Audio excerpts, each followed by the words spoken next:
Será que ainda vale a pena investir na Bolsa de Valores? Nesse vídeo a gente vai falar sobre o porquê das quedas, sobre o fluxo de capital, sobre no que os mais jovens têm investido e sobre esse momento ser ou não uma oportunidade. Enfim, mais um vídeo daqueles que todo mundo que está inscrito aqui no canal há mais tempo está acostumado, com muita entrega, numa linguagem extremamente simples para que qualquer pessoa entenda. E bem resumido, porque eu valorizo muito o seu tempo. A única coisa que eu peço em troca não custa absolutamente nada para você, é o seu like, então já clica no botãozinho que está aparecendo aqui embaixo. E se você está chegando no canal através desse vídeo, eu recomendo que você faça a sua inscrição e também ative o sino das notificações para receber sempre aviso de quando tem conteúdo novo aqui. São pelo menos 3 vídeos toda semana e todos eles focados em botar dinheiro no seu bolso. Por isso eu garanto que você não vai se arrepender. Bom, dito isso, vamos lá para o conteúdo. Nós estamos vivendo o maior ciclo de estagnação da Bolsa de Valores desde o início da série histórica, lá em 1967. Isso porque, assim como você pode ver aí na tela,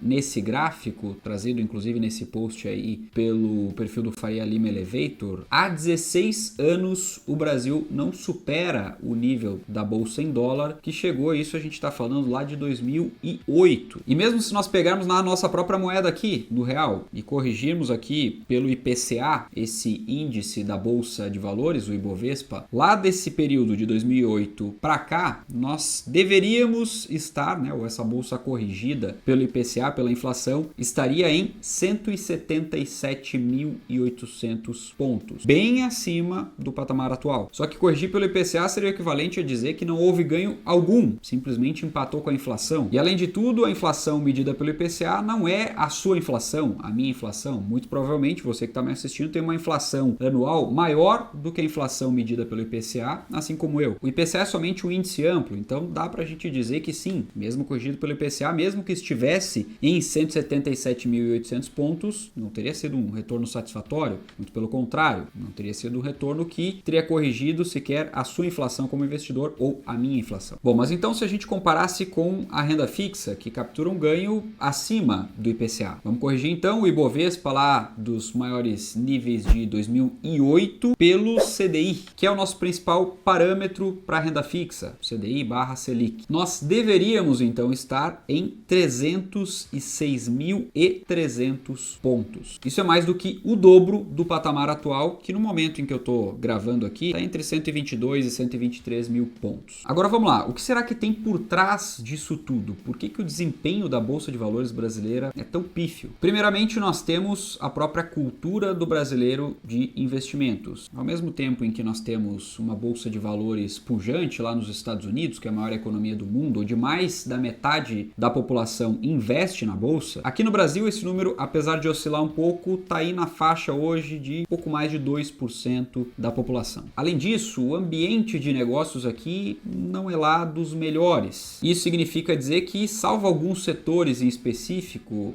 na nossa economia os setores não são exatamente competitivos. Outro ponto que a gente deve levar em consideração, ao menos nos últimos anos, é o perfil do investimento dos jovens. Porque sim, o primeiro investimento de muitos dos jovens brasileiros, embora isso aqui não represente um volume muito grande, mas representa uma maior atenção da mídia, por exemplo, o que acaba puxando também outros investidores com mais dinheiro. Os meus primeiros investimentos e de alguns dos meus amigos da época, bem poucos, diga-se de passagem, foram de fato na Bolsa de Valores. Depois que a gente sai da renda fixa, lá pelos 20 anos, 20 e poucos anos, a gente olha para a Bolsa de Valores e começa a investir ali, como eu falei mesmo que pouco, e isso acaba atraindo os holofotes da mídia especializada. O tema passa a ser mais discutido em reuniões de família, entre amigos, enfim, isso acaba fomentando mais capital para a Bolsa de Valores, o que a gente não tem visto nas gerações atuais, porque os jovens têm preferido outros tipos de investimentos, como o próprio investimento em cripto ou outras coisas que não são exatamente investimentos, mas eu não quero falar nesse vídeo. Inclusive, deixa aqui nos comentários se você prefere nesse momento investir em Bolsa de Valores ou investir em outras classes de ativos, como por exemplo criptomoedas ou a própria renda fixa. Isso para mim é importante, eu quero saber a sua opinião aqui nos comentários. Agora vamos lá para outros pontos ainda mais fortes, como por exemplo, quem faz de fato preço na Bolsa de Valores? São os gringos. Sim, metade do capital na Bolsa de Valores brasileira é de fora. Isso significa dizer que se o gringo começa a tirar capital aqui do Brasil, a Bolsa de Valores tende a cair. E sim, a exemplo dessa matéria que você está vendo aí na tela, os gringos estão tirando tirando dinheiro do Brasil neste momento. E quando eles tiram dinheiro, não tem o que segure a bolsa. Inclusive, outra categoria que faz muito preço na bolsa de valores por conta do percentual que representa são os institucionais, como por exemplo, os fundos que investem na bolsa de valores. Esses são outros que acabam investindo menos quando a bolsa está em queda. Isso porque se a bolsa cai, as pessoas físicas que são lá cotistas desses fundos tendem a sair da bolsa. As pessoas não gostam muito dessa ideia de perder dinheiro, mesmo que digam que tem um perfil para isso, quando a bolsa começa a cair, eles vão lá e sacam, tiram. Por mais errado que isso possa parecer, é exatamente assim que o brasileiro se comporta. E quando eles solicitam essas retiradas dos fundos, os fundos são obrigados a vender bolsa e isso ajuda a bolsa a cair também. E muito desse movimento todo que nós estamos vendo, que eu diria que é uma correção na bolsa de valores, é uma correção muito ligada a outras classes de ativos, porque se a gente pegar qualquer investidor, não só pessoa física aqui, mas principalmente esses que fazem preço que eu citei, eles têm outras opções de investimento. Então eles estão sempre escolhendo, vou investir na bolsa esse capital ou eu pego esse capital e invisto em outra coisa. E o que nós conseguimos observar é que com muita segurança, os investidores podem preferir, ou na prática preferem, juros americanos que estão bem mais altos do que na média costumam estar historicamente. E em resumo, fica mais atrativo investir lá, ganhando 5, 6% em dólar na renda fixa, do que correndo risco investindo no Brasil em real. Aqui no Brasil, nós vemos o investidor pessoa física também preferindo outras opções à bolsa de valores, como por exemplo o próprio CDI ou os títulos públicos, que são considerados os títulos mais seguros que nós temos na nossa economia, pagando IPCA mais 6% ao ano. O que, diga-se de passagem, historicamente é uma bela rentabilidade muito difícil de ser batida. Bom, mas David, com tudo isso então, investir na bolsa já era? Hoje, inclusive, para corroborar com essa ideia, nós temos aqui dos últimos 9 dias, no momento que eu estou gravando esse vídeo, 8 dias de queda do Ibovespa. Estamos aqui em mais um dia de queda. Bom, eu quero te mostrar uma coisa aqui na tela.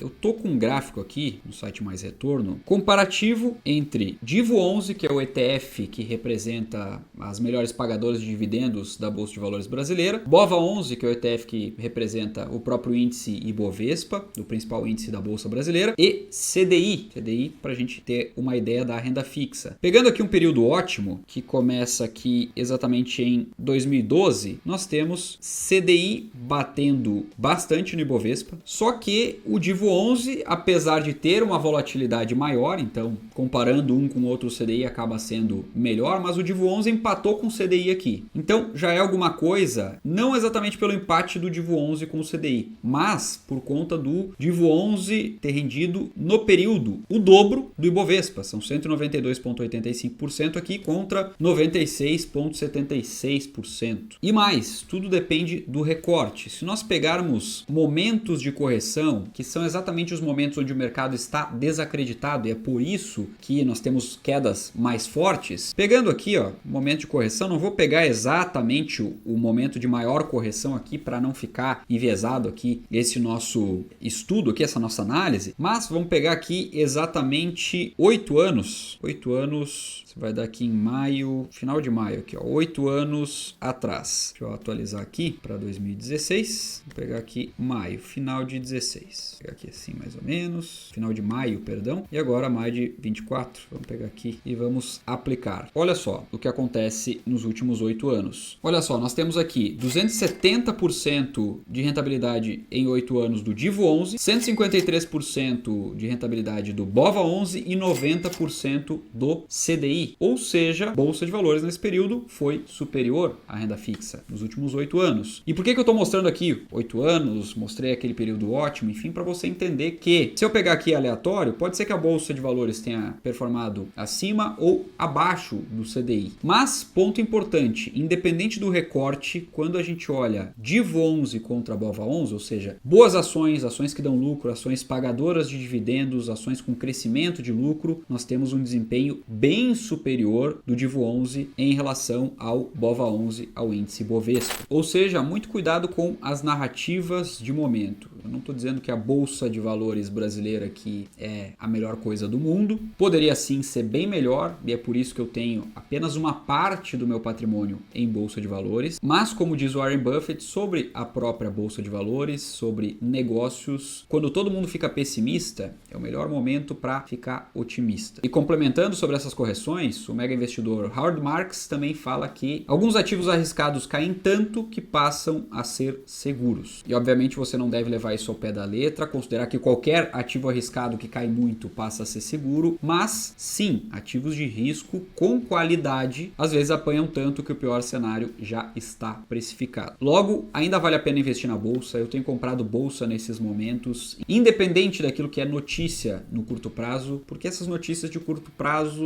não são lá tão relevantes ou talvez não sejam nada relevantes para o meu patrimônio para os próximos 5, 10, 15, 20 anos. Agora, por óbvio, eu escolho dentro de cada classe de ativos os melhores ativos para investir e dessa forma eu busco sempre superar o índice, exatamente a exemplo daquilo que eu te mostrei ali no Divo 11 de maneira bem didática. E além disso, eu invisto também em outras classes de ativos, classes que causem descorrelação, que estatisticamente é o melhor que nós podemos fazer por um portfólio de investimentos, e também acrescento a estratégia do rebalanceamento de carteira. Se você quer aprender a escolher os melhores ativos e a montar uma carteira de investimentos completa, eu recomendo que você assine a comunidade 1%, porque lá, além de todos os meus cursos de investimentos, você também conta com o meu suporte 7 dias por semana nos nossos grupos, tudo isso por apenas R$ 49,90 por mês no plano anual. Então não vacila, vou deixar o link aqui na descrição do vídeo para você clicar e fazer a sua inscrição. Eu já vou deixar a recomendação de um próximo vídeo aqui para você assistir, é só clicar nele. Um forte abraço e até lá.